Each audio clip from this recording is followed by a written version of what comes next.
Hello বন্ধুরা, তোমাদের সামনে আবারও একটা রেসিপি নিয়ে চলে এসেছি। আজকে বানাবো ছানা ছাড়াই ছানার জিলিপি। তো বন্ধুরা দেখো কিভাবে এই ছানা ছাড়াই ছানার জিলিপি আমি বানিয়ে থাকি, সেই রেসিপিটি তোমাদের সঙ্গে শেয়ার করলাম। তো প্রথমে আমি 1 কাপ সুজি একটা কাঠখোলের মধ্যে এইভাবে 2 থেকে 3 মিনিট নাড়াচাড়া করে একটু ভেজে নিচ্ছি।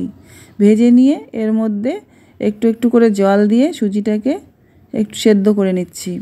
সেদ্ধ করে নিয়ে আঠালো আঠালো করে নেব। তো বন্ধুরা এভাবে কিন্তু নাড়াচাড়া অনবরত করতে থাকবে, নইলে সুজিটা গোটা গোটা হয়ে যাবে। তো এই খুব সুন্দর আঠালো আঠালো হয়ে গেছে। এবারে আমি সুজি নামিয়ে নিচ্ছি। নামিয়ে নিয়ে একটা পাত্রের মধ্যে 1 কাপ ময়দা নিয়ে নিলাম। এই ময়দার মধ্যে বড় চামচে 2-3 চামচ তেল দিয়ে দিলাম। সাদা তেলও দিয়ে মাখতে পারবো, আবার ঘিও, তেলের পরিবর্তে ঘিও দিতে পারবো। আর এর মধ্যে দিয়ে দেব 2 থেকে 3 চামচ গুঁড়ো দুধ, একটু বড় চামচ দিয়ে নেব। আর দিয়ে দিলাম এর মধ্যে 1/2 চামচ লবণ আর 1/2 চামচ বেকিং সোডা। এবার সমস্ত উপকরণ খুব ভালোভাবে মেখে নিলাম।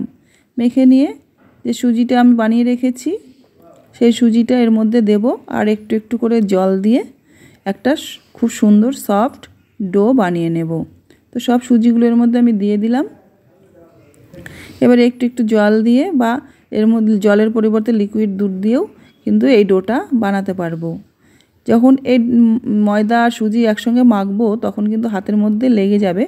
তো একটু হাতের মধ্যে একটু তেল, সাদা তেল নিয়ে এভাবে মাখলে কিন্তু আর হাতের মধ্যে ময়দা আর সুজিটা লেগে যাবে না, এবং খুব সহজে খুব সুন্দরভাবে মেখে নিতে পারবো। আর মাখার সময় অবশ্যই লক্ষ্য রাখতে হবে এর ভিতরে যেন কোনো গুটি গুটি ভাব না থাকে। খুব সুন্দরভাবে একদম স্মুথ করে কিন্তু ডোটাকে তৈরি করতে হবে। ডোটাকে তৈরি করে 10 মিনিটের জন্য রেস্টে রেখে দেব। 10 মিনিট পরে ছোট ছোট লেচি কেটে এইভাবে গোল গোল বল বানিয়ে নেব। এবার এই বলগুলোকে এইভাবে হাতের সাহায্যে লম্বা লম্বা করে দড়ির মতো লম্বা লম্বা করে নেব। করে নিয়ে জিলিপির শেপ দিয়ে বানিয়ে নেব। তো বন্ধুরা জিলিপির শেপটা আমি কিভাবে দিচ্ছি তোমরা দেখতেই পাচ্ছ। এভাবে কিন্তু খুব সহজেই খুব সুন্দরভাবে ছানার জিলিপি ছানা ছাড়াই বানানো যায়। তো আমি এইভাবে সমস্ত জিলিপিগুলো বানিয়ে নেব।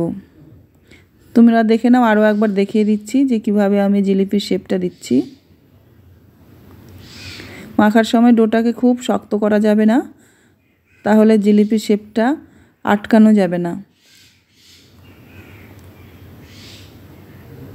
তো দেখো এইভাবে সমস্ত জিলিপিগুলো কিন্তু বানিয়ে নেব। সমস্ত জিলিপিগুলো আমার বানানো হয়ে গেছে। এবারে আমি ওভেনে কিন্তু কড়াইয়ে তেল বসিয়ে দিয়েছি। সাদা তেল দিয়েছি। আর গ্যাসের ফ্লেমটাকে মিডিয়াম থেকে লোয়ে রাখবো। তেলটা খুব বেশি গরম করব না, তাহলে দেওয়ার সঙ্গে সঙ্গেই লেগে যাবে আর লাল লাল, বেশি লাল লাল হয়ে যাবে, ভেতরে কাঁচা থেকে যাবে।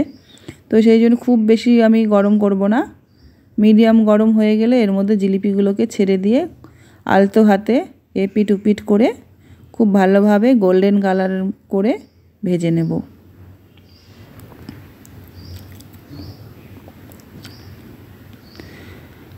গ্যাসের ফ্লেমটাকে কিন্তু মিডিয়াম টু লো রাখতে হবে। খুব সুন্দর দেখো গোল্ডেন কালার হয়ে গেছে।